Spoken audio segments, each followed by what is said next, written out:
Eu quero convidar você a abrir, por gentileza, a sua Bíblia, na Epístola de Paulo aos Romanos, no capítulo 14, no verso 9. Esse texto, ele vai dar o tom, vai ser o nosso texto base da mensagem. Na verdade, nós temos projetado no telão. O texto diz assim: foi precisamente para esse fim que Cristo morreu e tornou a viver, para ser Senhor, tanto de mortos como de vivos. Esse vai ser não apenas o ponto de partida, mas o trilho no qual nós vamos caminhar. Mas eu gostaria, mais para efeito didático do que qualquer outro motivo, que a gente declarasse esse texto junto. Normalmente peço para repetir, mas a cola está ali. Eu acho que dá para a gente fazer junto. Se exemplo, para fazer junto tem que ir meio cadenciado. Não pode ir devagar demais, nem rápido demais. Vamos lembrar da época da escola, pode ser? Diga comigo: foi precisamente para esse fim que Cristo morreu e tornou a viver, para ser Senhor, tanto de mortos como de vivos. Pai, nós oramos pedindo a graça do Senhor, a ação do Teu Espírito Santo, a iluminação do alto nos nossos corações para a devida compreensão da Tua Palavra, aquela ação prática, pessoal, individualizada que só o Senhor pode produzir dentro de cada um de nós. E desde já nós Te exaltamos, Te glorificamos pela certeza de que o Senhor nos dará mais do que informação, mas um material que pelo poder do Teu Espírito será trabalhado dentro de cada um de nós. Nós oramos em nome de Jesus. Amém. Bom, como eu disse, esse texto vai ser o nosso ponto de partida e o trilho, mas eu acredito que é algo que a gente precisa destacar a respeito dele antes de avançarmos. Eu diria a você que poucos textos bíblicos apresentam de forma tão clara e ao mesmo tempo, eu diria, abrangente no conceito que traz de si a definição do motivo da morte e ressurreição de Jesus. O apóstolo Paulo é muito contundente. Foi precisamente para esse fim que Cristo morreu e ressuscitou, ou tornou a viver, para ser Senhor, tanto de mortos como de vivos. O tema da minha mensagem hoje é o senhorio de Cristo. E nós precisamos entender o quão central isso é na mensagem bíblica. A palavra traduzida aqui, Senhor, no grego Kyrios, ela fala de um dominador. Então, por exemplo, um escravo se dirigia ao seu amo, ao seu possuidor, o chamando por essa expressão. Mas também, nos dias do Império Romano, era a forma como eles se dirigiam ao César, aquele que dominava o mundo dos seus dias. Então, a palavra Senhor, na língua portuguesa, ela tem um peso muito pequeno em relação ao significado que a Bíblia tenta nos transmitir desde Antigo e Novo Testamento. Na nossa cultura, o filho vai dizer: pai, sim, senhor. Mas é aquele senhor assim, eu até entendo que o senhor tem uma certa autoridade, ou mesmo dentro da cadeia de comando militar. Mas quando eles usavam essa palavra como senhor, estava dizendo: você é aquele que domina sobre a minha vida, você é aquele que me governa. Aliás, se você olhar a temática do ensino de Jesus, ele fala sobre o reino de Deus. Todo reino tem um rei, tem um governante, tem um Kyrios, a palavra grega, tem um senhor, que governa soberanamente sobre o seu povo, sobre os seus súditos. Toda a essência da mensagem bíblica gira em torno do senhorio de Cristo, e eu e você precisamos entender isso um pouco melhor. Ele é enfatizado no Novo Testamento, não apenas quando nós falamos de uma orientação àqueles que já abraçaram a fé em Jesus, mas essa mensagem do senhorio de Jesus, ela era apresentada juntamente com o anúncio da salvação que é em Cristo. Quando o Evangelho era anunciado, ele tinha uma temática central. Então observe o apóstolo Pedro, por exemplo, pregando no dia de Pentecostes, o primeiro sermão público da história da igreja. Atos capítulo 2, verso 36. Ele termina o sermão dizendo: portanto, toda a casa de Israel esteja absolutamente certa de que este Jesus que vocês crucificaram, Deus o fez Senhor e Cristo. A palavra Cristo significa ungido. Ela tem o mesmo significado que a palavra Messias do Antigo Testamento. Mas ele está dizendo que Jesus não é apenas o Messias que veio trazer salvação. Deus o fez Senhor. É a mesma palavra Kyrios que mencionamos. Em Atos no capítulo 10, verso 36, o mesmo apóstolo Pedro pregando, agora pela primeira vez aos gentios, ele anuncia o seguinte, Atos 10:36. Essa é a palavra que Deus enviou aos filhos de Israel, anunciando-lhes o evangelho da paz por meio de Jesus Cristo. Este é o Senhor de todos. Ou seja, a temática do senhorio de Cristo, ela já é introduzida na proclamação do evangelho. Nós continuamos olhando, por exemplo, o apóstolo Paulo, Atos 16, quando ele está preso em Filipos, e o carcereiro, ouvindo eles cantarem, orarem, ele faz a pergunta, o que é que eu preciso fazer para que seja salvo? Verso 31 de Atos 16 diz, eles responderam, creia no Senhor Jesus e você será salvo, você e toda a sua casa. Quase sempre que a Bíblia fala de Jesus como Salvador, ou a salvação que Ele oferece, ela sempre o apresenta primeiro como Senhor, e depois mostra que o reconhecimento de fé no senhorio de Jesus pode produzir em você salvação. Creia no Senhor Jesus, né? Essa era a afirmação, é a palavra Senhor, de novo, é a palavra aqui, Kyrios. Em Romanos 10:9, o apóstolo Paulo explica agora a doutrina. Se com a boca você confessar Jesus como Senhor, e em seu coração crer que Deus o ressuscitou dentre os mortos, você será salvo. Crer no coração, confessar com a boca, confessar a Jesus como Senhor. A igreja, e desde que eu me entendo por gente, a gente vê o evangelho sendo pregado dessa forma, a igreja moderna mudou aquilo que a Bíblia diz. A gente diz para as pessoas, você tem que crer e confessar Jesus seu Salvador. A Bíblia nunca falou isso. Mas Ele não é Salvador? Claro que é. Se você o confessar como Senhor, você vai ser salvo. Você só vai ser salvo porque Ele é Salvador. Mas embora Ele seja Salvador, Salvador não é o objeto da confissão. O objeto da confissão é Senhor. O reconhecimento do senhorio de Jesus é o ponto de partida para que nós possamos experimentar a salvação e todos os desdobramentos do pacote, do combo completo que Deus nos oferece junto com a salvação. Então, se o senhorio é algo tão importante e central, nós precisamos entendê-lo. E Jesus no ensino, ele resume a ideia e o conceito prático de senhorio de uma maneira muito simples. Lucas 6:46. Por que é que vocês me chamam Senhor, Senhor, Kyrios, Kyrios, e não fazem o que eu vos mando? Jesus está dizendo que na prática, a essência do senhorio é definida pela obediência. Então, eu quero chamar a sua atenção para o assunto da obediência, mas relacioná-lo com a ideia e o conceito do senhorio de Cristo. Eu sei que esse é um assunto que merece muito a nossa atenção. Final de 2023, um ano e pouquinho atrás, eu preguei aqui algumas mensagens sobre obediência. Em janeiro do ano passado, saí para um retiro de jejum e oração. Eu lembro que o Espírito Santo falou comigo, eu não te dirigi a mexer no assunto da obediência à toa. Ele começou a me fazer entender algumas coisas, né? Eu lembro que em 2018 publiquei um livro chamado O Impacto da Santidade. E eu passei 2019 correndo o Brasil todo, todos os estados, ensinando doutrina da santificação, né? Eu fazia uma conferência onde eu falava 3 horas numa noite.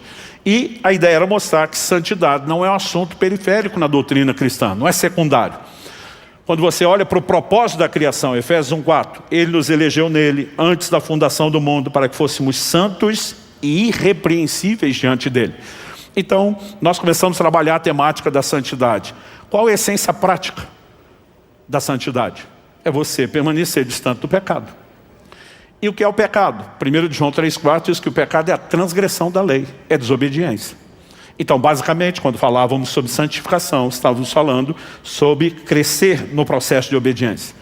Eu gastava cerca de 40 minutos dentro dessa conferência só para apresentar a graça como uma força que nos capacita para a obediência. Então, a partir disso, final de 2021, lancei um outro livro chamado Graça Transformadora, porque eu comecei a perceber, é impossível viver santidade, um assunto tão central, sem entender a manifestação prática da graça. E passamos a falar bastante a respeito disso. Mas todo o ensino da graça era para mostrar que ela era uma força capacitadora para a obediência, que por sua vez é a expressão prática de santidade. Quando estava nesse período de jejum e oração, o Espírito Santo me deu um desenho. E escrevi um 3º livro para formar trilogia. Não foi lançado ainda, pode ter certeza que a hora que sair nós vamos fazer o barulho, né? Mas Deus me deu um desenho completo para que sistematizasse toda a doutrina da obediência. E eu lembro que foi só quando terminei o livro sobre obediência. Estava com umas 300 páginas escritas.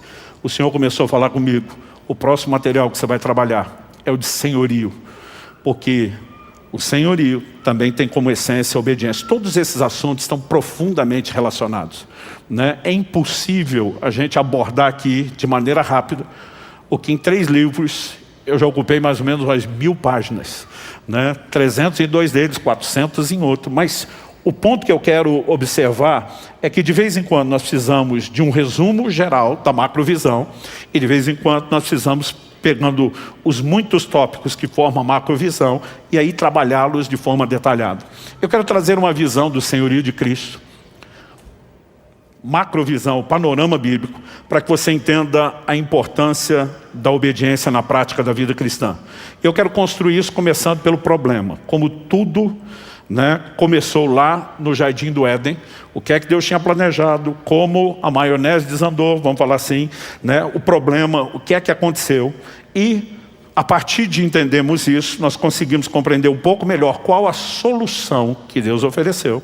E só depois de considerar qual foi o problema e a solução, é que nós queremos entender qual o chamado de Deus, de maneira prática para mim e para você, para andarmos nesse lugar de sujeição ao seu senhorio, ao seu governo. Então a gente tem que começar pelo início. Em Romanos, no capítulo 5, no verso 12, Paulo faz uma releitura do que acontece com Adão e Eva lá no Jardim do Éden. E ele diz assim: por meio de um só homem, uma clara referência a Adão, entrou o pecado no mundo, através do pecado a morte, e a morte passou a todos os homens. O pecado não trouxe dano apenas para Adão, mas para toda a humanidade.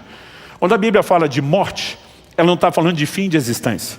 Quando alguém morre e o seu corpo, né, simplesmente foi sepultado, isso não significa que o ser espiritual deixou de existir, mas ela fala de separação. Ou seja, a pessoa perde a conexão com esse mundo e com o relacionamento com seus semelhantes, porque isso findou, é uma separação, mas não é fim de existência. Quando a Bíblia fala dessa morte interferindo no plano de Deus, ela também sempre fala de separação e não de fim de existência. Isaías 59:2 diz: as vossas iniquidades fazem separação entre vós e o vosso Deus, de modo que ele não vos ouça. O pecado gerou desconexão. Ele trouxe essa consequência da morte espiritual. Efésios 2 diz que Deus nos vivificou quando nós estávamos mortos nos nossos delitos e pecados. Mas quando você olha para a essência do problema, ela foi basicamente o quê? O que é que trouxe essa separação? O que é que trouxe, né, a morte e toda essa consequência? Um ato de desobediência. O Senhor claramente diz: vocês podem comer de toda a árvore do jardim, mas da árvore do conhecimento do bem e do mal, vocês não podem comer. Todo o problema se origina no que nós podemos classificar de a rebeldia humana, a desobediência. Esse é o ponto central de todo o problema da humanidade. E a gente precisa olhar para isso como tal. Repito, qual a definição de pecado? Citei antes, 1 João 3,4, que o pecado é a transgressão da lei. Eu queria ler esse mesmo versículo na versão fácil de ler. Todo aquele que comete pecado também desobedece à lei de Deus, pois pecar é desobedecer à lei. Essa é a definição de transgressão, desobediência. E todo problema se origina da desobediência. Agora, a consequência daquele pecado inicial nos cria um problema para toda a humanidade, que a gente chama de um problema de natureza, e nos coloca debaixo de um rótulo. Qual era o rótulo? Em Efésios 2:2, o apóstolo Paulo fala dos filhos da desobediência. E eu queria ler o texto todo. Efésios 2, de 1 a 3. Ele lhes deu vida quando vocês estavam mortos em suas transgressões e pecados, nos quais vocês andaram noutro tempo, segundo o curso desse mundo, segundo o príncipe da potestade do ar, do espírito que agora atua nos filhos da desobediência. Entre eles também todos nós andamos no passado, segundo as inclinações da nossa carne, fazendo a vontade da carne e dos pensamentos, e éramos por natureza filhos da ira, como também os demais. Então ele mostra que os filhos da desobediência estão debaixo de ira e condenação, mas nós éramos por natureza. O que significa isso? Adão não cometeu apenas um pecado que o separou de Deus. A Bíblia nos mostra que o pecado afetou a natureza do primeiro homem, o primeiro cabeça de raça, e esse passou a multiplicar seres semelhantes a si. A gente costuma dizer que o pecado não é apenas uma ação, o pecado é um problema de natureza. A Bíblia nos mostra isso com clareza. Eu nasci em iniquidade, Salmo 51:5. Em pecado me concebeu minha mãe, Salmo 58:3. Os ímpios se alienam desde a madre, desde que nascem proferem mentiras. E Deus exemplifica isso em Jeremias 13:23, né? Mostrando que o problema do pecado era a natureza do homem. A pergunta que Deus faz: será que o etíope pode mudar a sua pele? Ou o leopardo as suas manchas? Se fosse possível, também vocês poderiam fazer o bem, estando acostumados a fazer o mal. Deus está dizendo, nem o etíope pode mudar a cor da sua pele, nem o leopardo mudar as manchas, porque é uma questão de natureza. E vocês não podem parar de fazer o mal para fazer o bem, porque é uma questão de natureza. Isso significa que não haveria solução? Não. O que Deus está construindo ao longo da história é uma clareza de entendimento do que é de fato o problema, para que a gente pudesse compreender qual era também de fato a solução. E muitas vezes nós olhamos para um evangelho onde parece que Jesus só veio perdoar os nossos pecados e remover a condenação dos nossos pecados. Nós sabemos que ele também veio fazer isso, mas nós precisamos entender que ele veio fazer mais do que isso. Porque se o problema é uma desobediência crônica, incurável, um problema de natureza, só existe uma solução para isso. Não adianta a gente imaginar que Deus vai ficar enxugando o gelo e querer que todo santo dia você vivamos sendo perdoados sem a capacidade de ser transformados. Essa era a limitação da antiga aliança. O livro de Hebreus diz, né, que os ritos cerimoniais da lei não podiam aperfeiçoar aquele que prestava culto. É por isso que esse povo vivia de perdão em perdão, mas não havia transformação. A grande mudança da lei para a graça, ela vem apontando um elemento específico.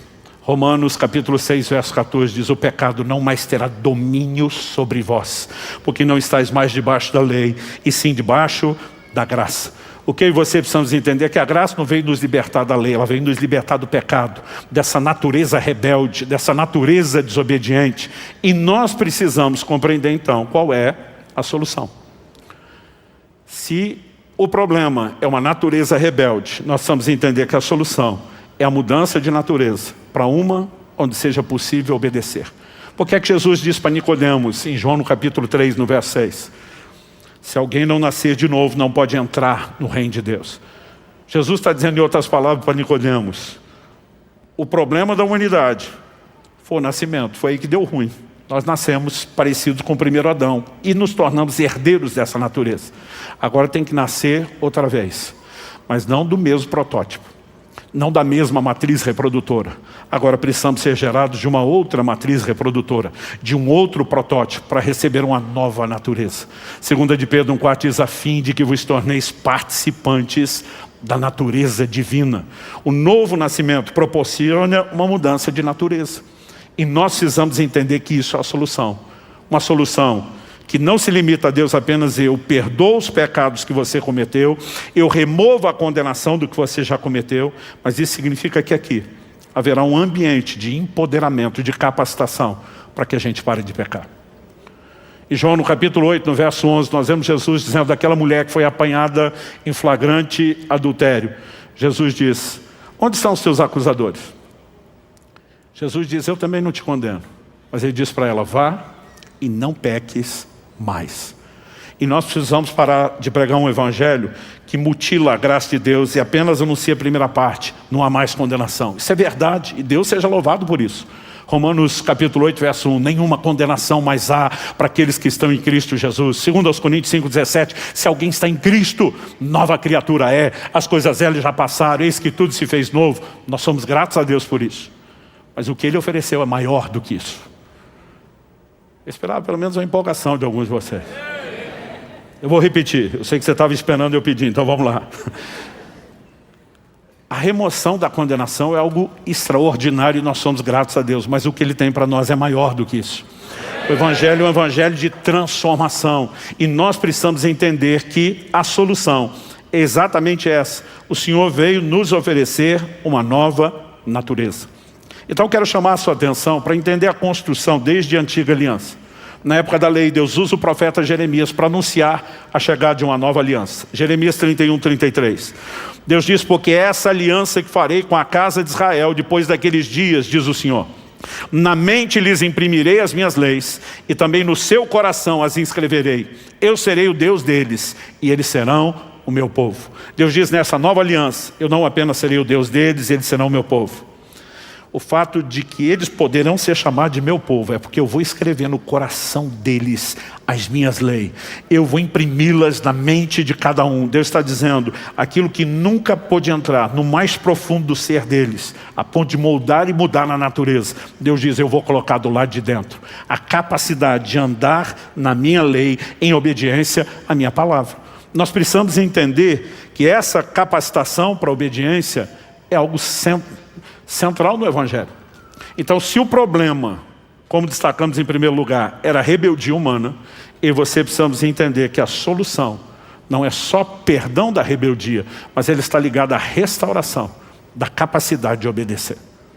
Quem está entendendo, diga amém. Então essa é a solução. E quando Jesus diz àquela mulher, não te condeno, vá e não peques mais, eu sei que na cabeça de muitos de nós é uma mensagem difícil de absorver. Eu lembro quando, ainda garoto, adolescente, lendo Mateus 5,48, vejo Jesus dizendo, sede vós perfeitos, como perfeito é o vosso Pai Celestial. Primeira coisa que eu pensei, exagerou em Jesus. Estava empolgado. Né? Porque na minha cabeça já não é possível ser perfeito. O que dizer perfeito no mais absoluto padrão de perfeição, que é o do Pai Celestial. Mas se alguma coisa que Jesus falou não é digna de confiança, por que é que o resto seria? Então a gente tem que olhar e cogitar. Só tem duas probabilidades lógicas aqui. Ou Jesus falou a verdade ou não falou. Mesmo que você queira desdobrar ele não ter falado a verdade por motivos diferentes. Né? Ou porque não conhecia, ou porque deliberadamente estivesse enganando. Nós sabemos que isso não cabe na pessoa de Jesus. Ele é luz, ele não há trevas alguma. A Bíblia diz que ele não pode mentir. Então eu e você precisamos olhar e dizer, peraí, ele falou a verdade. Então é possível não pecar, não desobedecer. Isso não significa que a gente vai conseguir sozinho ou com o nosso esforço. É aí que nós precisamos entender o que não só a mudança de natureza, mas todos os recursos que acompanham essa obra da salvação e do Evangelho, quais são os recursos que Deus nos disponibilizou. Porque mesmo com a experiência do novo nascimento, a mudança de natureza não é instantânea. Porque a verdade é que você recebeu uma nova natureza sem perder a velha. Jesus explica para o Nicodemos. Quando ele fala nascer de novo, ele diz, vou entrar no ventre da mamãe, ser dado à luz outra vez. Né? Jesus diz, Nicodemos, o que é nascido da carne é carne. O que é nascido do Espírito é Espírito. Jesus está dizendo, quando você entrou no mundo, foi o nascimento de carne. Foi nesse que deu ruim. Não adianta repetir esse. Se houvesse uma forma hipotética de repetir o primeiro, você ia viver no loop, na repetição. Toda vez que você nascesse outra vez, nasceria com o mesmo problema e a mesma natureza pecaminosa. Jesus diz, o novo nascimento é no Espírito. Quando eu e você nascemos de novo, na experiência de conversão a Cristo, isso é o que acontece no nível do nosso Espírito. É ali que nós recebemos a nova natureza. Mas o dia que você se converteu, seu Espírito desencarnou, desincorporou, saiu do corpo vagando por aí? Não. Então essa nova natureza no seu Espírito, ela está habitando dentro de uma morada velha, que é o seu corpo de carne, que carrega a velha natureza e inclinação ao pecado. E aí nós vamos ter que entender a orientação bíblica prática. Se despir do velho homem, está falando do comportamento antigo, e se revestir do novo. A transformação não é instantânea, o aperfeiçoamento não é instantâneo. Né? O livro de Provérbios já dizia, Provérbios 4,18, que a vereda do justo é como a luz da aurora. Vai brilhando mais e mais, até ser dia perfeito, a progressividade. O Novo Testamento vai dizer em 2 Coríntios 3,18 que o Espírito nos transforma de glória em glória na imagem do Senhor. A expressão transforma, a mesma que vai aparecer lá em Romanos 12, transformai-vos pela renovação da vossa mente, é a palavra metamorfose. Ela não é transformação instantânea, é transformação por processo. Mas eu e você precisamos entender no que Deus quer nos transformar, qual a responsabilidade que nós temos, porque senão jamais viveremos a transformação. E essa transformação, ela nos torna semelhantes àquele que é o modelo de obediência.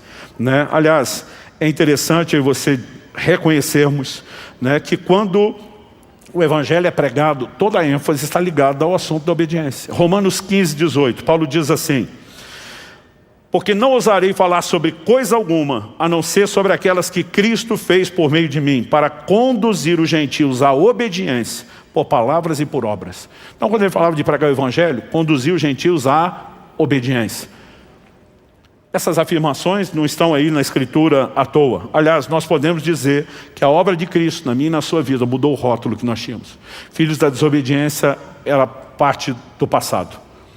Em 1 de Pedro, capítulo 1, versos 14 e 15, a Bíblia diz: como filhos da obediência, não vos amoldeis às paixões que tinhas anteriormente, na época da desobediência, na vossa ignorância. Pelo contrário, segundo é santo aquele que vos chamou, tornai-vos santos também vós mesmos em todo o vosso procedimento. Toda a conduta e o comportamento do cristão precisa de transformação. E nós precisamos entender que isso não é apenas uma exigência, não é apenas uma imposição que Deus vai nos cobrar o tempo todo, mas é um projeto, é um alvo, e Ele tem toda uma capacitação para nos conduzir a tal. Mas nós precisamos entender o que Deus quer, se nós queremos corresponder com Ele e de fato dar a devida resposta.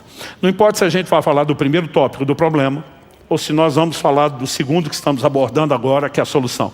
O primeiro do problema era a rebeldia. A solução é a restauração da obediência. Quando você olha para a definição do Evangelho, do que aconteceu com Adão, do que Cristo veio fazer, nós temos aí uma temática comum. Romanos 5,19. Paulo diz assim: porque pela desobediência de um só homem, Adão, muitos se tornaram pecadores. Assim também, por meio da obediência de um só, muitos se tornarão justos. A própria obra de Adão, que compromete tudo, é apresentada como desobediência. Mas aquela que Cristo veio para reverter o que o primeiro tinha feito, é apresentado como um padrão de obediência. E nós precisamos entender, o Evangelho transita, dentro desse cerne. A própria perdição eterna é anunciada não só para os que não creem. Nós sabemos que Jesus disse: quem crê será salvo, quem não crê já está condenado. Mas nós precisamos entender que a Bíblia o tempo todo também relaciona isso com obediência ou desobediência. 2 Tessalonicenses capítulo 1, final do verso 7 e o verso 8. Falando do retorno de Cristo, a Bíblia diz: quando do céu se manifestar o Senhor Jesus, com os anjos do seu poder em chama de fogo, tomando vingança contra os que não conhecem a Deus e contra os que não obedecem ao Evangelho do nosso Senhor Jesus. Então, toda a temática proposta agora, na obra de Cristo, tem a ver com obediência, porque Ele está se concentrando na solução do que era o problema: rebeldia e desobediência. A gente precisa dessa macrovisão. Senão é difícil até entender o lugar de importância, que a obediência tem. Então, destacado o problema, que era a rebeldia humana, enfatizada a solução, que envolve o empoderamento, a capacitação para a obediência. Nós precisamos crer nessa capacitação. Eu olho para muito cristão e parece que eles acreditam que a tentação é algo sobrenatural, mas que resisti-la seria um esforço humano natural. Como é que nós vamos ganhar essa guerra? Aliás, eu brinco que o crente, quando peca, não lembra dos textos bíblicos.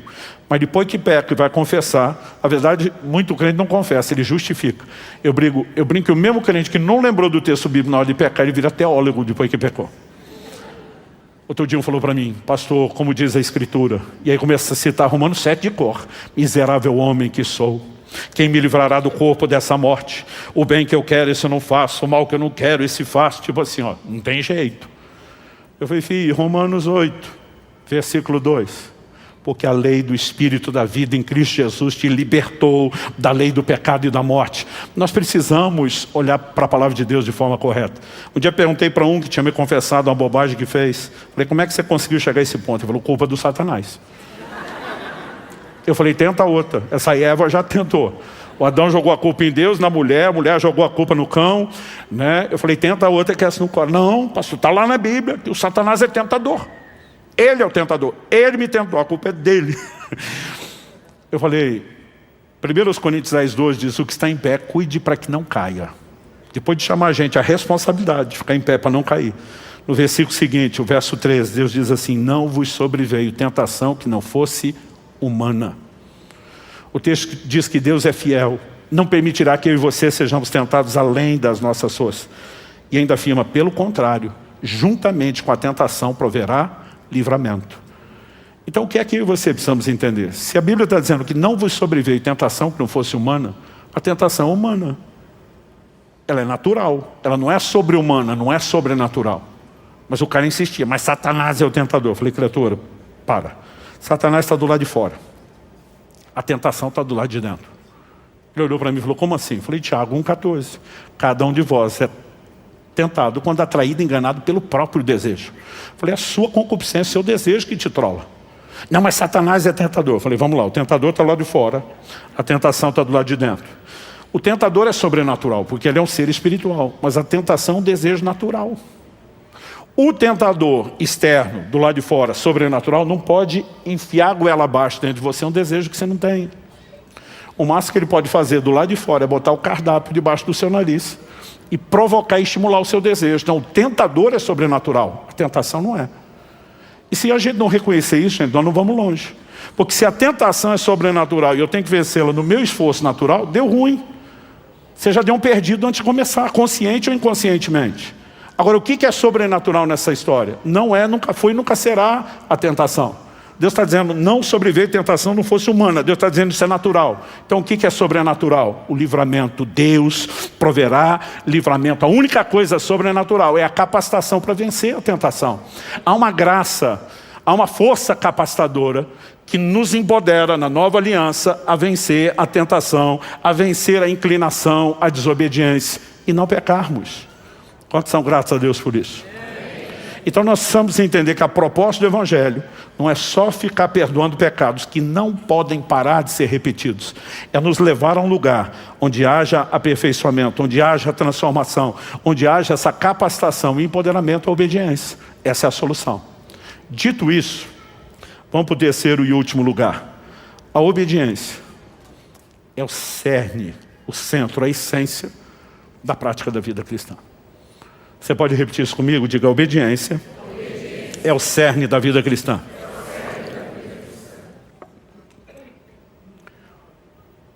Por que é que nós estamos aqui hoje? Reunidos como discípulos de Jesus, como igreja, por causa de uma ordem de Jesus.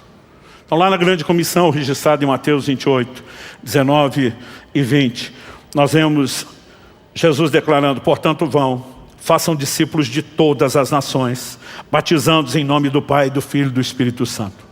Quantos são gratos por ser discípulos de Jesus, por terem sido batizados? Mas era só isso. Fazer discípulos das nações e batizá-los, não. Verso 20. Ensinando-os a guardar todas as coisas que tenho ordenado a vocês. Jesus simplifica o motivo pelo qual eu e você nos tornaríamos discípulos, seríamos batizados. Andar em obediência ao que Ele nos ordenou. Obediência é o cerne da expressão prática da vida cristã. E se você começar a observar qual é a relação que a obediência tem não contra, outros assuntos que são alicerces, fundamentos, né, da nova aliança, você começa a entender um pouco melhor a sua importância. Então vamos falar da fé. Abacuque capítulo 2, verso 4 diz que o justo viverá da fé. Efésios 2,8 diz que nós somos salvos pela graça mediante a fé. Mas não é apenas ser salvo pela fé. A Bíblia fala de viver pela fé. Em Romanos 1,17, a Bíblia diz que a justiça de Deus se revela no Evangelho de fé em fé. Assim como a transformação é progressiva de glória em glória, há um crescimento na fé. Então é fé para a salvação, mas é cada vez mais fé. E aí, o apóstolo Paulo escrevendo aos Romanos vai citar Abacuque 2,4. Pois está escrito, o justo viverá da sua fé. Todo o nosso relacionamento com Deus é fundamentado em fé. Hebreus 11,6 diz, sem fé é impossível agradar a Deus. Tiago capítulo 1, diz lá no verso 6, peça porém com fé, não duvidando, pois o que duvida é semelhante à onda do mar, levada, agitada pelo vento. Não pense tal homem que receberá do Senhor coisa alguma. Sem fé ninguém recebe nada de Deus. Nenhum de nós vai questionar o quão central é a fé em toda a relação com Deus. E por que estamos mexendo no assunto da fé? Para ver a relação que a fé tem com a obediência. Em Romanos, e a Epístola de Paulo aos Romanos é o maior tratado bíblico sobre justificação, graça e fé. Em Romanos, no capítulo 1, nos primeiros versículos, especificamente o verso 5, Paulo está abrindo a epístola, faz as saudações. Um dos primeiros comentários que ele faz vai ser repetido num dos últimos versículos no final da epístola. Romanos 16, 26. Nos dois está a mesma frase. Qual é a frase? O apóstolo Paulo fala do motivo pelo qual o evangelho foi dado. Ele diz assim, para a obediência da fé. Quando a Bíblia fala da fé, não é apenas algo para ser crido, como se a fé fosse uma espécie de sentimento. Essa fé, ela se expressa por meio de ações. Às vezes os crentes fazem muita confusão, porque Paulo, quando vai falar da salvação, ele diz: pela graça sois salvos mediante a fé. Isso não vem de vós, é um dom de Deus, não vem das obras para que ninguém se glorie. Aí nós temos um segmento no nosso meio que diz: onde tem fé não pode ter obras. Nunca foi o que Paulo falou. Porque eu citei aqui Efésios 2, 8 e 9. Você pega o verso 10, que na sequência diz: criados, pois somos feitura dele, criados em Cristo Jesus para as boas obras. Então o que a gente diz é que o crente não é salvo pelas obras, mas ele foi salvo para as obras. Não é porque tem fé que as obras não estão presentes. Só que Tiago vai explicar isso de uma maneira ainda mais clara. Tiago diz assim: me mostra a sua fé sem obras, que eu pelas minhas obras mostro a você a minha fé. A Bíblia diz que a fé tem uma confissão, tem que crer no coração e falar com a boca. A Bíblia diz que a fé tem uma visão, Moisés ficou firme como quem vê o invisível. E a fé tem ação, gente. Qual é a ação prática da fé? A obediência. Então vamos falar da fé que salva. A gente disse no início que não é apenas reconhecer Jesus Salvador, mas é crer e confessá-lo como Senhor.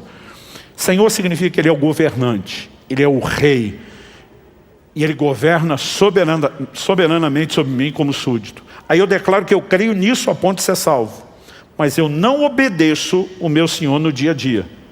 A minha conduta está alinhada com a minha fé? Evidentemente que não. Então nós precisamos entender que a obediência é talvez a maior expressão de fé que nós podemos encontrar nas Escrituras. E aí você entende por que ela é um assunto tão central. Vamos pular para outro exemplo. E a ideia aqui não é esgotar, vou falar só de 3, de vários que poderíamos falar e que talvez eu fale mais ao longo do ano aqui. Quando questionaram a Jesus, lá em Marcos 12, de 28 a 31, sobre qual era o maior, o principal, o primeiro mandamento. Você lembra a resposta de Jesus, citando o livro de Deuteronômio? Amarás o Senhor teu Deus de todo o teu coração, com toda a tua alma, com todo o teu entendimento, com todas as tuas forças. Marcos 12, 30. Se amar a Deus é o maior mandamento, nós precisamos entender biblicamente qual é a melhor expressão do nosso amor para com Deus. E Jesus define isso em poucas palavras em João 14, 21. Aquele que tem os meus mandamentos e os guarda, esse é o que me ama. Ele está dizendo: se você me ama, eu não quero só ouvir a sua boca dizendo isso. Eu quero ver suas ações de obediência expressando isso. Quando era garoto, se aproximava alguma data festiva que envolvia meu pai, aniversário dele ou dia dos pais, e a gente começava a rodear, perguntar o que ele queria ganhar de presente. Evidentemente, íamos pagar com o dinheiro dele, mas a gente queria fazer a cortesia com o chapéu dele mesmo. Para mim era frustrante, porque meu pai sempre dizia: vocês não precisam me dar nada. O único presente, o melhor presente que vocês podem me dar é obediência. Para mim aquele era um clichê que eu não aguentava ouvir. Mas um dia meu pai falou: um dia você vai ser pai e vai me entender. E quando me tornei pai, eu não entendi só ele. Eu entendi a expectativa do Pai Celestial, que espera que nós, os seus filhos, possamos valorizar obediência. Entender que isso é um ato que expressa não apenas amor, mas honra. Jesus é claro nisso. Aquele que tem os meus mandamentos e os guarda, esse é o que me ama. Então qual é a forma como eu e você vamos expressar fé na conduta prática do dia a dia em Jesus nosso Senhor? Obediência. Qual é a forma como expressamos o nosso amor por Ele? O cumprimento do maior mandamento. Obediência. E nós falamos a respeito de salvação, mas a salvação depende do reconhecimento do senhorio. Então vamos voltar na declaração de Paulo. Se no teu coração creres que Deus ressuscitou Jesus entre os mortos, e com a tua boca confessares Jesus como Senhor, será salvo. Assim como fé, assim como maior mandamento. Não dá para dizer que salvação não é uma das temáticas principais do Novo Testamento. Mas se para ser salvo eu tenho que reconhecê-lo como Senhor, vamos voltar ao que eu falei lá no início da introdução. Como eu e você podemos de forma prática expressar que estamos debaixo do senhorio. Lucas 6,46, vamos voltar lá de novo. Por que é que vocês me chamam Senhor, Senhor, e não fazem o que eu mando? Se eu sou Senhor, vocês têm que me obedecer. Então se a essência do senhorio é a obediência, e a essência da salvação é o reconhecimento do senhorio, Como é que eu e você vamos transitar em qualquer dos principais assuntos da doutrina bíblica sem passar pelo terreno da obediência? Não é um assunto que eu e você tenhamos que ignorar. Mas de alguma forma, eu sinto que se nós não valorizarmos isso, a gente não vai conseguir levar as pessoas a um lugar de compreensão, né, prática do como andar nisso dia a dia. Alguém me perguntou, quando em 2022, eu fiz mais de 120 edições da conferência Graça Transformadora no país todo. As pessoas me perguntam, pastor, por que o senhor está nesse esforço de correr o país todo? Falei, porque eu preciso convencer o povo que o assunto é importante, porque senão eles não lêem o livro. E por que a gente tem que convencer? Porque parece que durante muito tempo na doutrina bíblica, a gente tratou da obediência como se fosse o tema dos poucos santificados que talvez consigam chegar lá. E nós não entendemos que esse é o caminho de Deus para todo mundo. Mas se a gente começar a entender o lugar de importância, a gente tem que se deixar ser mais atraído, não apenas dar atenção, processar, digerir, mas entender as ferramentas práticas para que a gente viva nesse lugar de obediência, de sujeição ao senhorio de Cristo. Mas agora me deixa fazer outro questionamento. Eu falei da fé, falei do amor a Deus e falei da obediência, a rendição ao senhorio dentro do processo de salvação, para mostrar, né, que em todos esses assuntos a obediência ela está relacionada. Mas agora me permita fazer um questionamento. Essas áreas que nós abordamos, a gente pode, além de experimentar o avanço, a gente pode viver retrocesso. E a resposta é sim. Então vamos falar da fé. Porque alguns estão olhando para a conversão pela fé, quase como se fosse o camarada que fez um concurso público para entrar naquele lugar de funcionário público com instabilidade, que não pode ser mandado embora. Então eles acham que a conversão pela fé é assim, eu tinha que crer para entrar. Agora que entrei, ninguém me tira daqui. E a minha pergunta para as pessoas é, você realmente consegue acreditar nisso? Porque quando a Bíblia diz que eu sou salvo pela fé, mas que o justo vive de fé, e que a justiça, a justificação de Deus vai se revelando de fé em fé, significa que o que foi começado tem que ser continuado, de preferência que haja crescimento. Mas o apóstolo Paulo diz em 2 Timóteo 4,7, combati o bom combate, encerrei a carreira, guardei a fé. Porque Paulo iria se gloriar de guardar algo que não se pode perder. Agora, se pode perder a fé, nós sabemos que pode, porque Paulo escreve a Timóteo, 1 Timóteo 1,19, fala de alguns que naufragaram na fé. Eu sempre faço questão de explicar o que é essa alegoria. A maioria de nós hoje não se locomove usando barcos como eles na antiguidade. Mas eu quero um naufrágio. Alguém entra num barco atracado num porto, com o propósito de fazer uma jornada, que quando encerrada, o navio vai atracar no porto de destino, eles vão descer em segurança. Eu quero o naufrágio, a interrupção da jornada, impedindo a pessoa de chegar ao lugar, ao destino final, e ainda fazendo com que aquelas vidas se perdessem e perecessem. Paulo transporta isso para a fé. E diz, alguns naufragaram, nunca terminaram a jornada de fé, não chegaram ao lugar onde deveriam. E você precisamos entender que a fé tem que ser mantida. E se obediência é uma expressão de fé, eu e você não podemos comprometer a obediência ao longo do caminho, achando que está tudo bem só porque um dia a gente creu. Quando você fala do maior mandamento, Apocalipse 2, carta ao anjo da igreja em Éfeso, depois de, nos versos 2 e 3, elogiar toda a boa conduta, no verso 4, Jesus diz assim para o líder dessa igreja, tenho porém contra ti, que abandonaste o teu primeiro amor. Então, o cara começou bem. A Bíblia chama de primeiro amor aquela descoberta de Jesus, quando a gente vem cheio de paixão e empolgação. O Senhor disse, eu tenho isso contra você. Outro dia um irmão falou para mim, pastor, o senhor pode orar por mim? Eu falei, claro, pelo quê? Ele falou, estou em crise. Eu falei, qual a crise? Ele falou, perdi o primeiro amor. Eu falei, não, então você não está em crise, você está em pecado. Ele me olhou assustado. Não, pastor, o senhor está levando isso muito a sério. Eu falei, eu não, é a Bíblia que diz isso. Olha o que Jesus diz para a pessoa que ele fala de perder o primeiro amor. Lembra de onde caíste, chama de queda. Arrependa-se. Por que está chamando ao arrependimento? Volta à prática das primeiras obras, restaura isso. Isso não é uma crise. Agora, se o amor, que é o primeiro mandamento, que pode se começar muito bem, pode ser comprometido, e a expressão do amor é baseada na obediência, significa que pode ter retrocesso nessa área. Gente, qualquer questionamento que nós vamos fazer vai nos levar ao mesmo lugar, claro que sim. Em Gálatas 5,7, Paulo pergunta, vocês corriam bem. Quem foi que impediu vocês de continuar obedecendo a verdade? A obediência não pode ser comprometida. Ela não pode ser relativizada ao longo da caminhada. E nós precisamos ser diligentes nisso. Quem está entendendo, diga amém. Em Hebreus, no capítulo 4, no verso 11, a Escritura diz, portanto, esforcemo-nos por entrar naquele descanso, a fim de que ninguém caia. Repita comigo, a fim de que ninguém caia. Está falando de um esforço, a fim de que ninguém caia, segundo aquele exemplo de desobediência. Você vai olhar o contexto do texto, capítulo 3 e 4. Está falando daquela geração que sai do Egito, mas nunca entrou na terra prometida. A Bíblia diz que eles se rebelaram contra Deus por 10 vezes no deserto. É por isso que a Escritura diz, se hoje ouvides a sua voz, não endureça o coração. E a Bíblia está dizendo, nós temos que nos esforçar para ninguém cair, reproduzindo o exemplo de desobediência. Por que é que está registrado lá? 1 Coríntios 10, 11, Paulo diz, essas coisas foram escritas para nossa advertência, para nosso exemplo. Então a gente tem bom e tem mau exemplo nas Escrituras.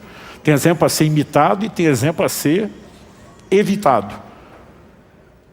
Mas a advertência é, sua obediência, seu nível de entrega, de rendição ao senhorio pode ser comprometido.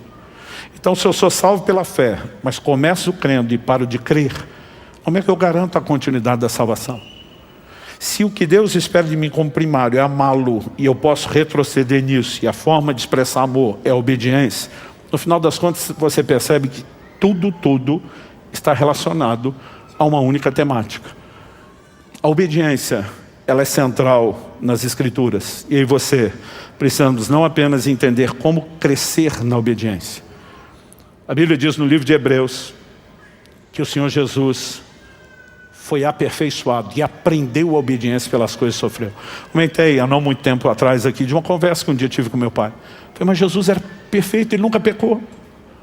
E se o pecado é desobediência, ele nunca pecou, ele sempre foi obediente. Como é que ele aprendeu a obediência? Eu lembro que na época meu pai falou assim, não está falando dele aprender os primeiros níveis. Está falando dele aprender o último nível. E eu achei uma resposta tão evasiva. E eu pensei, eu acho que o velhinho não tem o que falar. Está tentando me trollar, deixei por isso mesmo. Anos se passaram para que entendesse a resposta do meu pai. Um dia eu estava lendo Filipenses capítulo 2, eu quero terminar lá com você. Se você puder, abra comigo Filipenses capítulo 2, verso 5. A Escritura diz, tenham entre vocês o mesmo modo de pensar de Cristo Jesus, que mesmo existindo na forma de Deus, não considerou ser igual a Deus, algo que deveria ser retido a qualquer custo. Pelo contrário, ele se esvaziou, assumindo a forma de servo, tornando-se semelhante aos seres humanos, e reconhecido em figura humana, ele se humilhou, tornando-se obediente até a morte, e morte de cruz. Esse até a morte, está falando do último nível da obediência. E esse, embora Jesus nunca tenha transgredido em absolutamente nada, ele não havia sido testado nesse nível. E quando chega a hora, você conhece o dilema do Getsemane. Pai, se possível, passa de mim esse cálice. Hebreus capítulo 5, diz que ele ofereceu com lágrimas, um forte clamor, súplicas àquele que o podia livrar da morte. Basicamente Jesus está dizendo, se tiver um plano B. Mas ao mesmo tempo ele dizia, mas seja feita não a minha, seja feita a sua vontade. Esse homem que nunca desobedeceu, ainda está sendo aperfeiçoado e aprendendo os próximos níveis. A pergunta é, e aí você? Mas só existe um lugar onde nós podemos estar. A Bíblia diz que Jesus se ajoelha diante do Pai.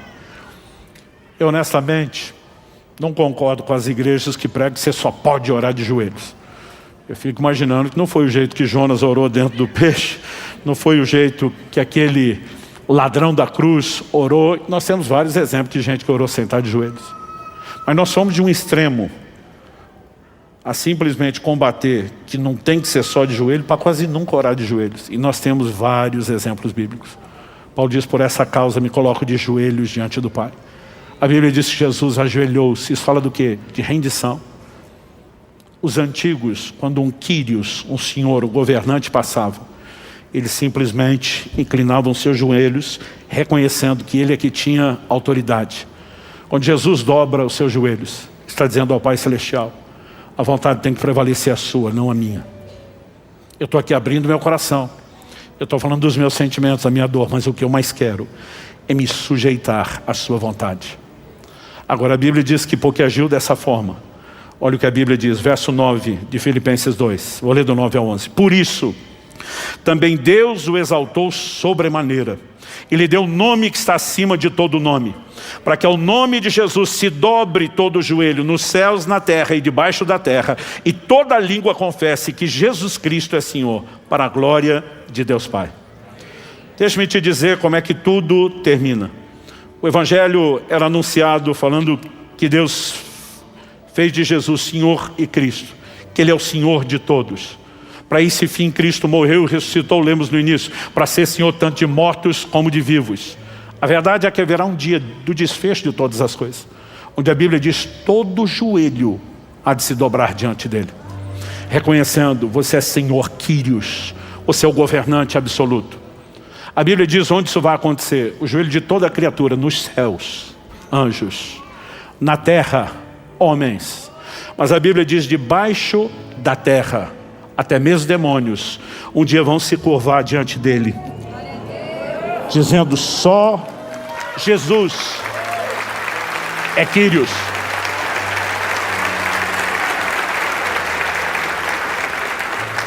O problema é que alguns só vão se curvar quando não tiver mais oportunidade de serem afetados pelo reconhecimento, quando já estiverem debaixo de condenação.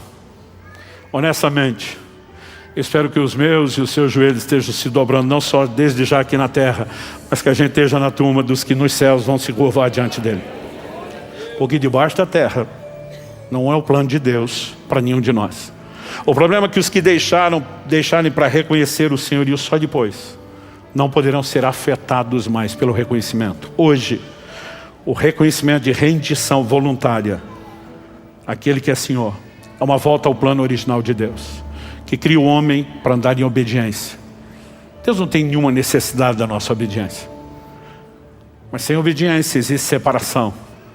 Nós não temos mais conexão, intimidade, comunhão com o Criador. Não há como a gente olhar depois do sermão todo do monte. Você lembra como Jesus termina? Ele termina ensinando sobre a importância de não ser apenas ouvinte, mas ser praticante. Deus espera que eu e você não apenas conhecemos a palavra, espera que a gente ande nela. A Bíblia fala, o apóstolo Paulo escreve sobre alguns que têm aparência de piedade, mas negam o poder. Ele fala como crente, ele age como crente, ele veste como crente, ele vai nos ambientes de crente. Mas a conduta do dia a dia está negando o poder que empodera para a obediência.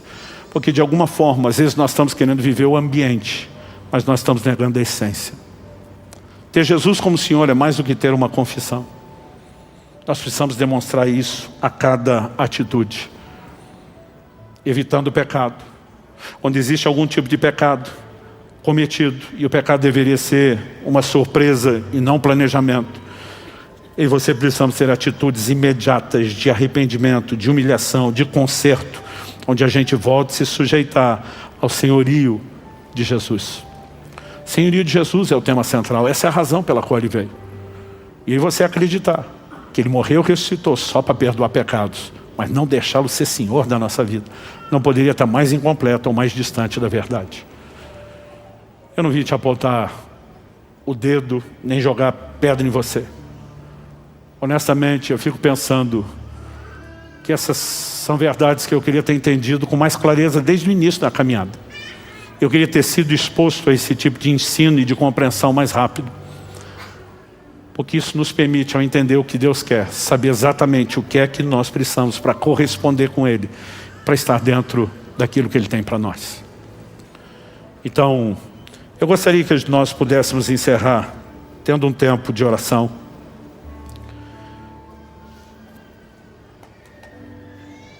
E durante esse tempo de oração, eu gostaria que você pudesse reafirmar o senhorio de Jesus sobre a sua vida.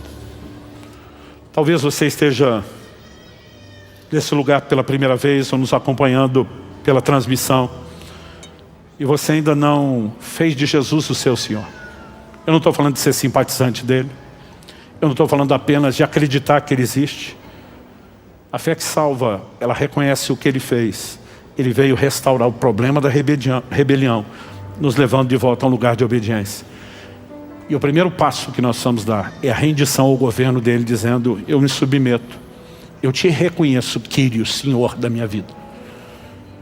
Se você não fez isso ainda, eu não quero que você vá embora sem tomar a decisão mais importante da sua vida, dessa atual terrena e da vida eterna futura. Talvez haja pessoas aqui no nosso meio nos acompanhando que um dia tomaram essa decisão. Mas vocês, talvez hoje se classifiquem naquele time dos Gálatas, para quem Paulo fala: vocês corriam tão bem. Quem impediu vocês de continuar a obedecer? Por que é que vocês arrefeceram da obediência? Isso significa que tudo está acabado? Não.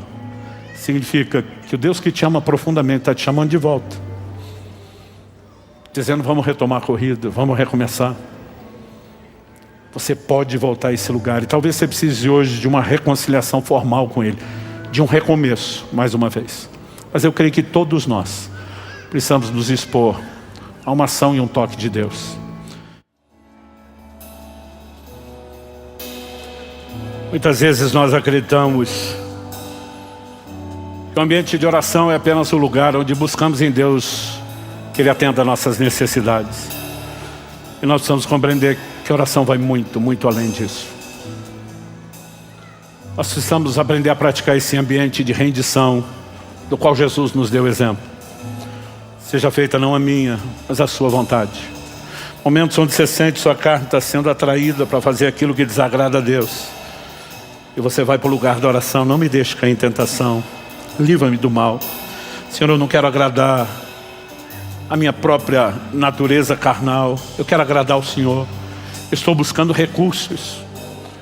A Bíblia diz que eu e você temos que nos achegar ao trono da graça. Há uma interação com essa graça que nos capacita. E a melhor forma é por meio de uma vida de oração. Jesus diz: vigiai e orai para que não entreis em tentação. Alguns de nós só vamos orar depois de ter caído. Você não precisava nem entrar. Há um lugar de rendição que nós precisamos praticar.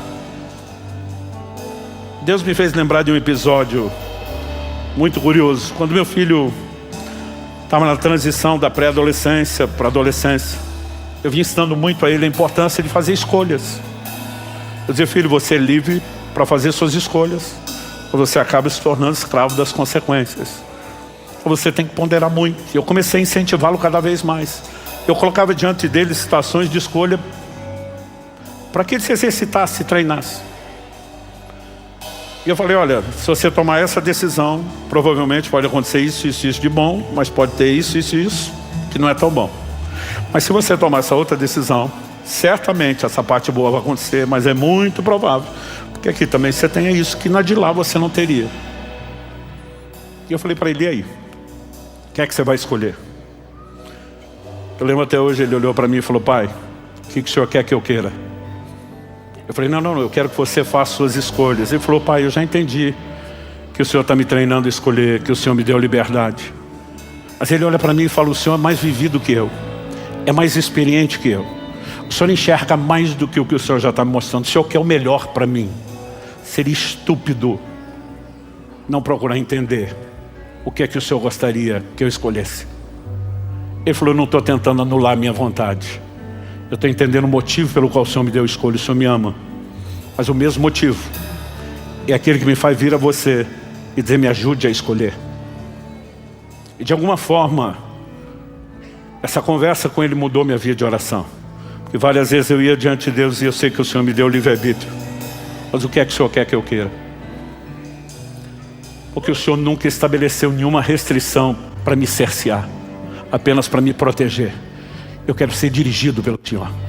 Eu quero ser governado pelo Senhor. E nós precisamos entrar mais profundo nesse lugar, onde essas batalhas são vencidas num ambiente de rendição. E a gente depois passa a experimentar de maneira mais clara o governo do Senhor na nossa vida.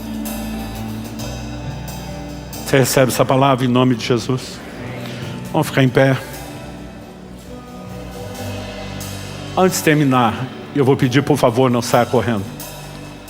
Nós queremos orar com dois tipos de pessoa. Quem que está na escala? Regi, vem para cá. Te dá o privilégio de fazer essa oração. Aqueles que ainda não tomaram a decisão de entregar a sua vida a Jesus, ou que precisam de uma reconciliação.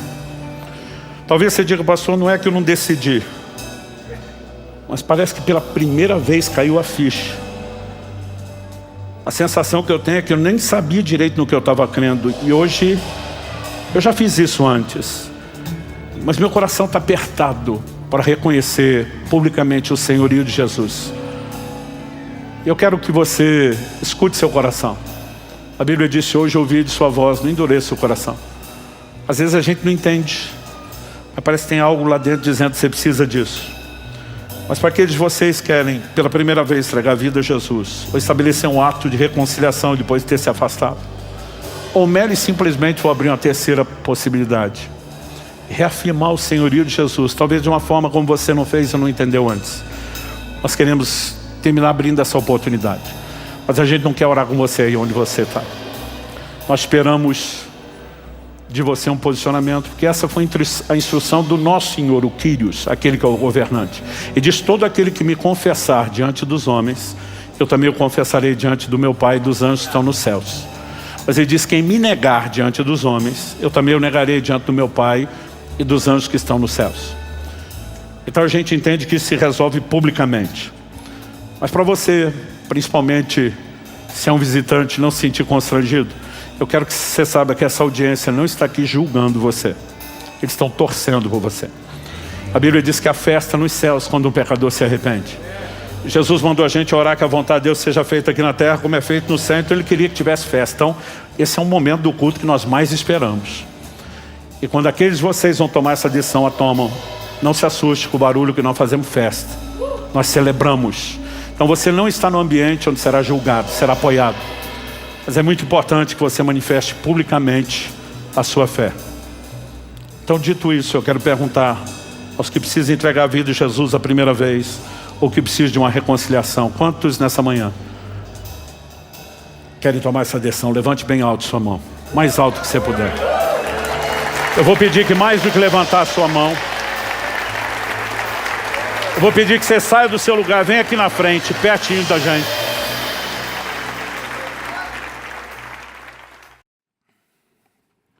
Nós começamos, eu não chamei isso de série, mas foi uma espécie de, chamamos aqui de uma trilogia de mensagens, sobre que alguns domingos atrás, eu brincando, acabei depois apelidando de a teologia do choro. Nós ministramos no primeiro domingo uma mensagem titulada Por que choras? Baseado na pergunta de Jesus a Maria Madalena. Mostramos que muitas vezes o propósito de Jesus era levar Maria Madalena a sondar a razão do choro. E muitas vezes nós ignoramos o fato de que há tipos distintos de choro e motivações distintas. Então falamos que a primeira delas é quando choramos sem necessidade, porque podemos ter uma outra percepção daquilo que nos fez chorar, de alguma intervenção de Deus que ainda não foi compreendida ou percebida, e essa descoberta por si, ela elimina o choro. Nós falamos de choro com a motivação correta, e esse tendo o poder de atrair a ação de Deus em nosso favor, como é, por exemplo, a declaração de Deus através do profeta Isaías para o rei Ezequias, quando ele diz, eu vi as tuas lágrimas e ouvi as tuas orações. As circunstâncias mudaram, houve intervenção de Deus, e alguém poderia dizer a partir dessa declaração que as lágrimas têm o poder de chamar a atenção do homem chamando a atenção de Deus. Mas a gente também mostrou que isso não é sempre verdade. Há lágrimas que Deus deliberadamente ignora, como ele diz em Malaquias 2,13. Vocês cobrem o meu altar com choro, com lágrimas, mas eu não atento para a oferta de vocês. E vimos que esse é o tipo de choro com motivação errada. Fizemos inclusive uma distinção entre arrependimento e remorso. Mas a gente seguiu, mostrando que o choro pode providenciar intervenções e mudanças da parte de Deus. Algumas vezes as mudanças vão acontecer nas circunstâncias, como foi com Ezequias, mas vimos também que outras vezes a mudança não vai acontecer do lado de fora, ela vai acontecer do lado de dentro. Hebreus nos diz lá no capítulo 5, dos versículos 7 a 9, falando a respeito de Jesus no Getsêmani, diz que ele levantou a Deus forte clamor com lágrimas. Foi ouvido pela sua piedade, mas mesmo sendo filho, a Bíblia diz, aprendeu a obediência pelas coisas que sofreu e foi aperfeiçoado. Ou seja, Deus não mudou as circunstâncias que o levaram a chorar. Deus o mudou na condição de homem. Ele foi aperfeiçoado, aprendeu obediência. Então, a gente diz que alguma coisa vai mudar ou do lado de dentro, né, ou do lado de fora.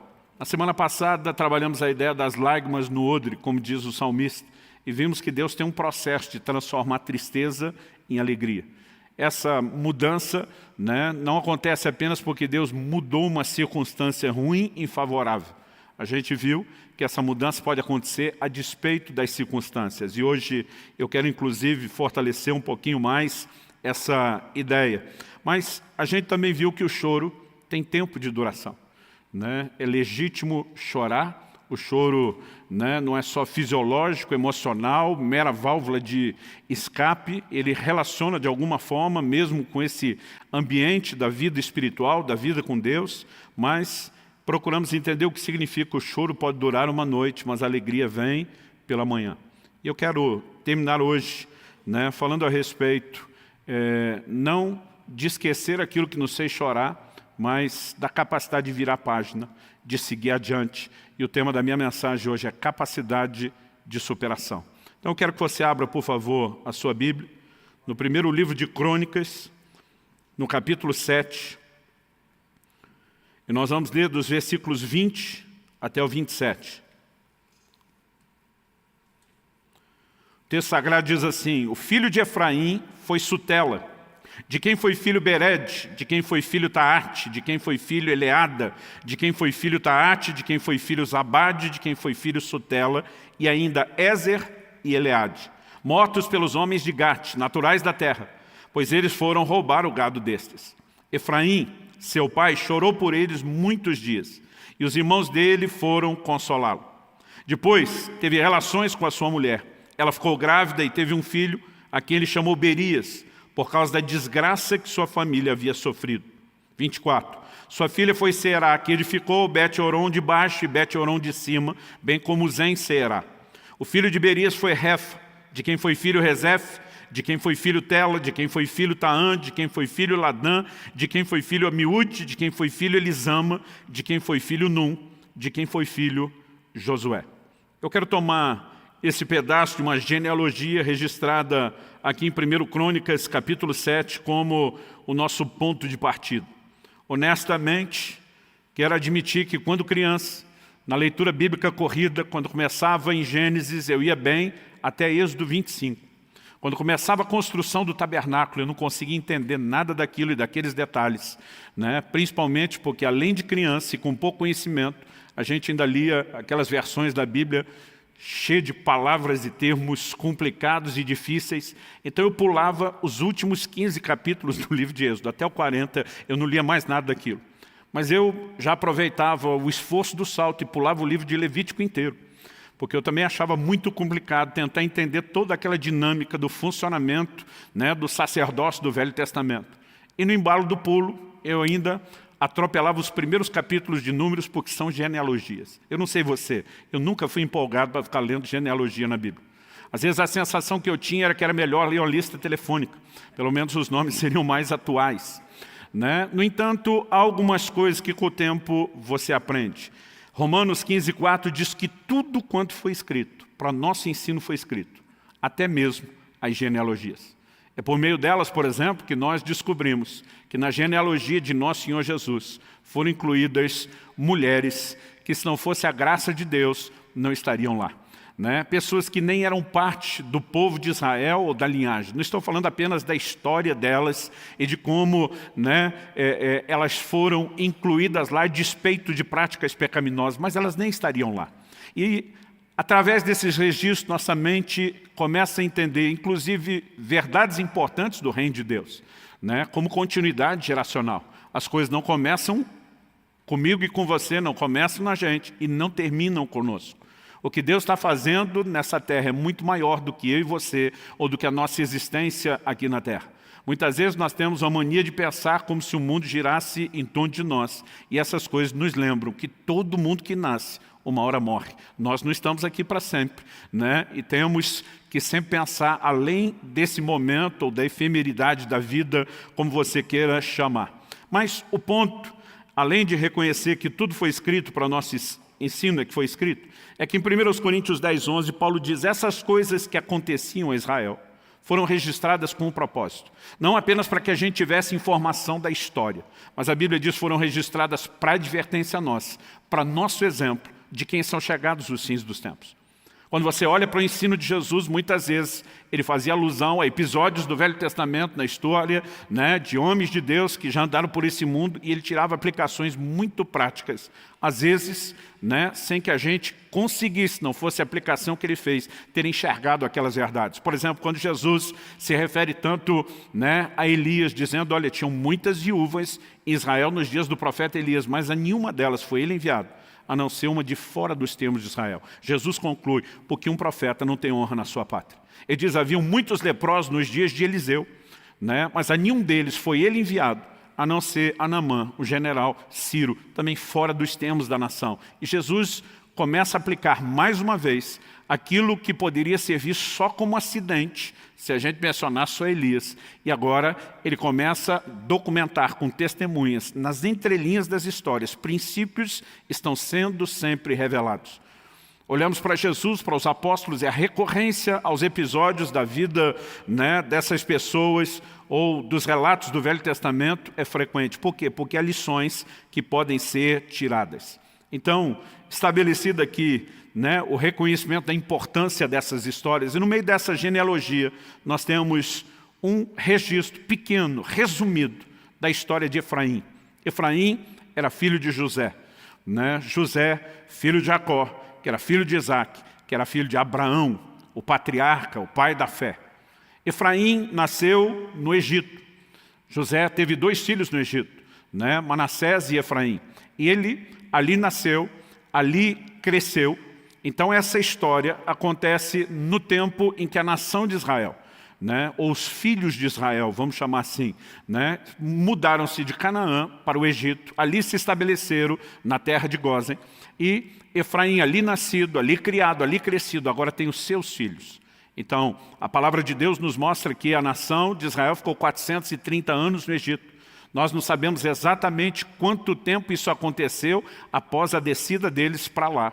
No entanto, me parece que não haviam passado tantas décadas assim. Eles estão no início da sua história no Egito. E no meio dessa informação, aparentemente só de uma genealogia, né? E 1 Crônicas está falando da genealogia de todos os filhos de Jacó. No meio dessa informação sobre Efraim, nós temos aqui essa informação, né, no versículo 21. O verso 21 diz que Ézer e Eleade eram filhos de Efraim, mas o texto diz que eles foram mortos pelos homens de Gate, naturais da terra. Então esse termo naturais da terra mostra que não apenas eram homens, né, que estavam visitando o Egito. Gate fica na região da terra dos filisteus, a chamada Palestina, né, que você consegue localizar hoje. Então, os filhos de Israel tinham morado em Canaã, tinham descido de lá, porque havia comércio entre Canaã e o Egito. Eles mesmo, antes de se mudar para o Egito, foram negociar e comprar comida. Eles trabalhavam com gado, era a expertise deles. Provavelmente, mesmo depois estabelecidos no Egito, eles estão fazendo negócios com as pessoas de Canaã. Há uma divergência entre as diferentes traduções e às vezes é difícil entender se enquanto eles foram à terra de Gate dos filisteus para negociar, os filisteus é que tentaram roubar o gado deles, ou, como a maioria acredita, se os filhos de Efraim é que estavam lá tentando roubar o gado dos filisteus. O ponto mais importante aqui não era quem estava tentando assaltar quem, é que no meio desse, né, episódio já triste por si mesmo, uma tragédia maior se estabelece, os dois morrem. Qual o resultado dessa perda? Verso 22 diz: Efraim, seu pai, chorou por eles muitos dias. Então aqui nós temos uma reação do choro, do qual a gente vem tratando abertamente nesses dias, né? E ele está chorando a dor da perda, ele está chorando, né, o fato de que 2 de seus filhos, isso não é a ordem natural das coisas, né? Anos atrás, eu tive que enfrentar o luto enterrando meu pai, mas ainda quando você tem esse tipo de situação, você está vivendo a ordem natural das coisas. Quando os pais acabam tendo que enterrar os filhos. É uma dor muito diferente, né? Nós somos em 3 homens na família, eu sou o irmão do meio, mas era para a gente ter tido uma caçulinha. Ela nasceu, né? Essa garota viveu apenas 2 dias e faleceu, né? E a dor que a gente, mesmo quando criança, podia perceber nos pais, embora não conseguisse entender aquilo tudo que estava acontecendo, né? Era evidente. Por quê? Porque a ordem acaba sendo invertida. E aqui Efraim não está vivendo só a dor da perda. Ele está vivendo, né, a dor da perda num contexto ainda diferente da ordem natural das coisas. Então ele chora, e a Bíblia diz, chorou por eles muitos dias. Nós não sabemos quanto tempo ele chorou, mas a Bíblia está dando a entender que o luto foi grande, que a dor se estendeu por muito tempo. No entanto, o mesmo versículo 22 introduz outra informação, diz, e os irmãos dele foram consolá-lo. Então aqui nós temos o início de uma transição. Os irmãos chegam para consolar. Verso 23 diz, depois ele teve relações com a sua mulher. Ela ficou grávida e teve um filho, a quem chamou Berias. O nome Berias no original é uma palavra muito parecida, né, com uma outra palavra que no grego significa desgraça. Então a Bíblia diz, chamou o filho de Berias por causa da desgraça que a sua família havia sofrido. Se você estiver usando uma tradução mais antiga, dessas baseada em literalidade, provavelmente, né, a expressão que esteja aí é porque as coisas iam mal na sua casa.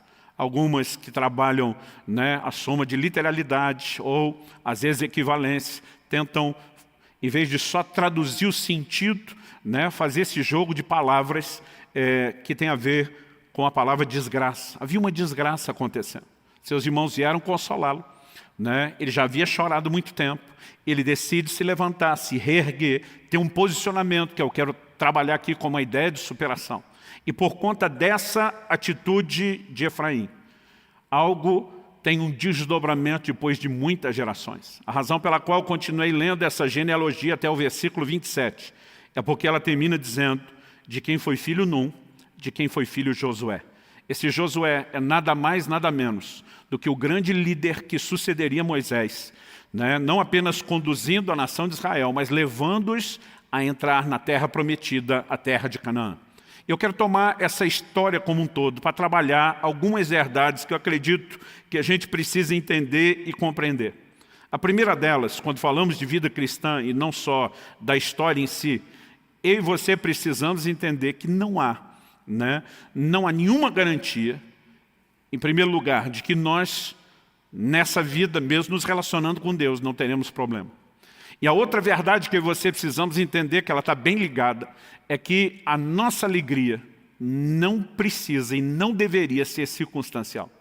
Muitas vezes nós construímos uma fantasia de que se estamos servindo a Deus, nós não vamos ter problemas. E Deus vai se certificar de que tudo, o tempo todo, todas as circunstâncias nos sejam favoráveis para que a gente viva sorrindo, sem nunca precisar chorar. No entanto, isso não é verdade.